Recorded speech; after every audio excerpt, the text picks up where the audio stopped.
There isn't a single person left in the town of Ogden Marsh in Iowa as every corner is burning under heavy flames in the middle of the night. This all started 2 days earlier. The locals are enjoying a high school baseball game, which suddenly stops when everyone notices Rory entering the pitch with a shotgun in his hands and looking spaced out. Deputy Russell evacuates the pitch while Sheriff David approaches Rory and, thinking he's drunk, he tries to gently make him drop the weapon. However, Rory is about to shoot his shotgun instead, so David reacts on instinct and shoots first, killing him. In the evening, David meets with Rory's wife Peggy and his son Kurt and apologizes to them, explaining Rory had been drunk so he had no choice. However, Peggy doesn't believe him and slaps him, saying that Rory had been clean for years. The guilt doesn't let David sleep, but his pregnant wife Judy tells him he did the right thing. The next day, David gets a call from the lab and is surprised to learn that there was no alcohol in Rory's blood tests, which were done twice. Confused and upset, David visits the pitch and finds school principal Ben sitting and staring at nothing, kinda looking like Rory. David has to call his name a couple of times to snap him out of it and chit-chat a bit. Meanwhile in hospital, Deirdre brings her husband Bill to see Dr. Judy. Bill swears he's just tired and it's nothing serious. He also looks a bit spaced out. When Judy asks him a different question, he just repeats the same answer. In the evening, Deirdre hears a noise in the garage and rushes to check it out, finding the tractor machine on but no Bill in sight. After turning it off, Deirdre hears her son screaming, so she runs back to the house to look for him. She worries when she sees his room empty, but the child finds her and tells her to be silent. They move to hide in the wardrobe as the kid mentions that Bill has a knife. At that moment they hear Bill taking the stairs, so they try to be quiet, but unfortunately Bill finds them anyway and immediately locks the door. Ignoring his family's desperate yelling, Bill proceeds to pour gasoline all over the house and sets it on fire. By the time the cops and the firemen make it to the house, it's too late. Deirdre and the kid are dead. Apparently Bill was just mowing the lawn while his house burned, and when a furious Judy yells at him for what he did, Bill just whistles. Later he's taken to the police station to wait for his transfer and he just stands there in his cell, staring at nothing. Outside of town, 3 hunters are going down the bog when they're surprised to find a parachute stuck in some trees. When they pull the end out of the water, they yell as they discover the body of an army pilot. Soon the police come to check it out and Russell remembers hearing a rumor of a plane crashing in the bog, which at the time sounded like a big lie because that's too big to go unnoticed.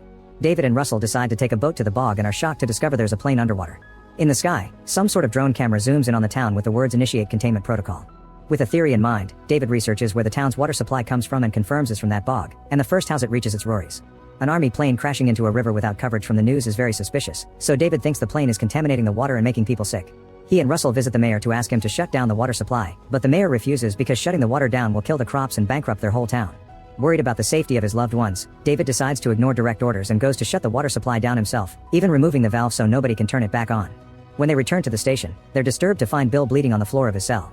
They wonder if he's dead, but when they come closer, Bill wakes up and tries to attack them while looking a bit zombie-like.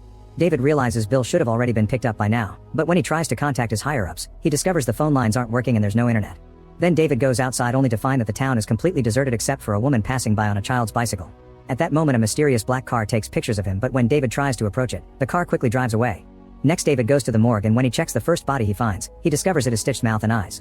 A noise coming from another table indicates that body is still alive, and when David checks on him, he finds the face also stitched. David tries to cut out the thread and the man gives him a warning right before the medical examiner hits David from behind. It seems this guy is infected too and a fight ensues as he tries to kill David with a bone cutter, hurting him on the shoulder. David pulls at the cable to make the cutter hurt the examiner instead, eventually killing him. However, the cutter begins bouncing on the floor and coming after David, but he's saved just in time by Russell. Afterward David goes home and tries to convince his wife to escape to her parents' house, but Judy refuses. In emergencies the town needs a doctor. Suddenly Judy sees somebody outside their house and David goes out to check the barn, only to be arrested by the military. They drag him onto a bus where he finds lots of kidnapped locals, including Judy and Russell. The bus takes them to a military camp they've set up at the local school, where people are being kept behind fences. The group is taken through some tents to be scanned for radioactivity and body temperature, and everyone with bad results is separated from the families even if it's just children. Unfortunately Judy's temperature is high and the soldiers take her away, causing David to fight against their captors. However, he's easily overpowered and knocked out. Judy is tied to a stretcher and taken inside, where she sees lots of soldiers in masks, locals suffering, and blood stains. She can't help screaming when they come to sedate her. When she wakes up, she finds herself in a room with dozens of people tied to stretchers and hears violent noises outside. It seems a car has crashed against the camp fences and people are taking the chance to run away. As the soldiers try to stop them, a violent riot ensues and the infected people breach the containment area. Unable to control such a mess, the soldiers and the doctors escape in helicopters, leaving the patients tied to the stretchers. Meanwhile, David wakes up inside a truck that has taken him to another camp, where everyone's given a bracelet that marks them as not infected. Apparently all the healthy people will be transferred away, but David refuses to leave without Judy. A neighbor tells him the town has been closed off and that the roadblocks on every highway have shot down entire families that tried to escape, but David calls him a coward. Moments later, David makes it back to the police station and finds Bill dead on the floor. He finds his gun and points it when he hears a noise, but it's just Russell.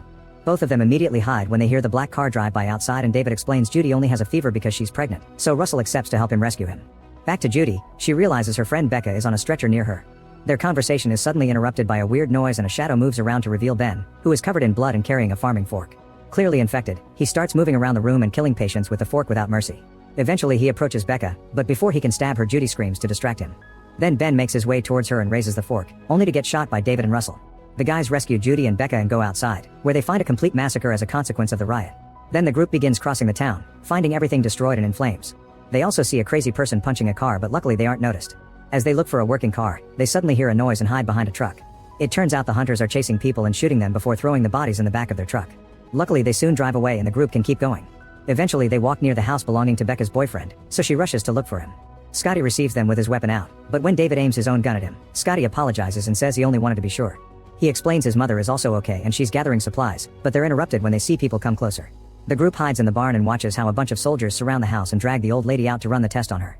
Scotty can't stand it and ignoring David's warnings he runs out to rescue his mother, only for the soldiers to shoot them both and use a flamethrower to set the bodies on fire. The soldiers are given orders to sweep the area and one of them enters the barn, but David and Russell quickly capture him and take him to the back under threat. The very young soldier explains he doesn't know the details either. The squadron was just flown over under orders. He didn't sign up for the army to shoot civilians and swears that if they let him go, he won't tell anyone about them. David gives him a chance still under threat and the soldier goes outside, telling the others there's nobody here so they should go. The next morning, the group makes it to David's house. While Russell works on repairing an old car, the others gather supplies, and Judy decides to stop by the nursery to say goodbye, not noticing an infected Peggy behind her. Downstairs, David hears a noise and rushes to the nursery, only to find Judy tied to a chair. Suddenly an infected Kurt jumps on him to try to kill him, and when David tries to reach for his fallen gun, Peggy stabs his hand, getting it stuck on the floor. Then she grabs the gun and aims it at Judy, so to distract her, David reminds her he was the one who killed her husband. Peggy turns the gun toward him but David quickly disarms her and manages to free his hand to push Kurt away and stab Peggy, killing her. Then Kurt grabs the gun and almost kills David, but Russell kills him first by shooting through the window. Afterward, David frees Judy while Russell comes in to shoot the bodies a few extra times just in case. This leaves Judy disturbed and she worries he may be infected too, but David points out they owe him their lives. The group leaves in the car and after driving for a while, Becca starts coughing. Russell thinks she may be infected and soon everyone is arguing with each other. At that moment they notice a helicopter flying by, so to avoid being seen, David turns the car and hides inside a car wash. While they wait for the helicopter to leave, Becca sees someone outside, and suddenly the platform begins moving as the washing machine is turned on. David tries to drive them out, but the car is being held by the platform. Soon a bunch of infected employees surround the vehicle and attack the group, breaking the windows to be able to reach inside. As David fights against one of them, another reaches for Becca so she smashes his head against the car and kicks him off. After lots of struggling, David also manages to push the other guy off and finally gets to advance the car, but another employee appears at the back of the car and puts a hose around Becca's neck, who gets dragged out and killed. David stops the car and while he and Russell kill the crazy guys, Judy runs to Becca, but it's too late. To make matters worse, the helicopter flies by and blows up their car. Afterward the remaining trio starts walking down the road and eventually finds Russell's truck, which was damaged by spikes. At that moment they see the mysterious black car approaching and David decides they should steal it, but Russell gets unnecessarily aggressive and throws the spikes on the road, causing the car to flip and crash. An agent crawls out of the car and Russell tries to shoot him, but David stops him and demands an explanation. The agent says that the plane had been transferring a prototype biological weapon designed to destabilize a population, but it crashed when it was going to Texas to be destroyed. The incubation period is 48 hours. A furious David punches the guy and announces he wants him to help, but Russell kills the man with a shot and David comes to terms with the fact his friend must be infected. David takes Russell's rifle away but Russell reveals he's also got a gun and points it at them, making them give him back his rifle before reminding them how many times he's saved their lives. Then Russell tells the couple to move, treating them as hostages. After walking for a while, Russell wastes all the rifle's bullets in the air and David tries to calm him down. When Russell lowers the gun, David punches him and takes the weapon, and as he looks at the sky, Russell finally admits he's not well. He asks to walk with them a little longer just to have their company during his last moments. Sometime later, the group finds the road to the highway blocked by the military. Russell says he can buy them some time, so David gives him the gun and Russell runs toward the soldiers to distract them. He tries using his gun but the soldiers shoot him down first. This is still enough time for David and Judy to sneak around and cross the town border. Eventually they make it to a truck stop where they're disturbed to find 3 loaded trucks that were supposed to evacuate the healthy people, however they're all dead. The bullet shells indicate this was the government's plan all along. Fortunately there's also a regular truck next available, so David starts gathering supplies for their escape. At that moment he finds an army radio and hears a communication saying something big will happen in 10 minutes. When he goes to the garage, he finds the hunter's truck with the bodies, meaning they must be around. Suddenly the power goes off in the building. Judy sees a shadow so she immediately hides and grabs a knife, but when the hunters find her anyway, she starts running away and hides in a room where she finds even more bodies. When a hunter comes to check this room, Judy swallows her disgust and hides among the bodies, so the hunter doesn't see her and walks away. Judy approaches the door and almost screams when someone touches her, but luckily it's just David. Then the couple runs to the truck and when they open the door, a body falls out. They get into the vehicle but none of the keys David took from the office work, so he has to check the fallen body to find another set. He manages to find them but before he can move, a hunter grabs his leg and drags him into a fight. The second hunter tries to enter the truck, but Judy immediately kills him with a shot. After exchanging a few hits, David manages to cover the hunter with oil and sets him on fire with his lighter, rolling away not to be reached by the flames too. Afterward, the couple leaves in the truck, and since David brought the military radio with him, they listen to a countdown that soon reaches 0. Suddenly they hear an explosion, and as a very bright light illuminates the whole area, they realize the military has blown up their town. The bomb sends such a blast wave that it reaches the truck and sends it flying off the road. Luckily they both survive, so they hold hands as they watch their beloved hometown fall into ruins. Then the couple begins making their way to the nearest city, unaware that the drone camera is onto them and displays the words "Initiate Containment Protocol." Meanwhile, newscasts all over the country report that the town was taken over by a normal fire that couldn't be stopped because of the wind, and that the explosion some people saw was a petrochemical plant having an accident. There's a reporter on site, but an infected person suddenly interrupts the transmission. Make sure to subscribe and turn on notifications so you can watch more videos like this. Thanks for watching.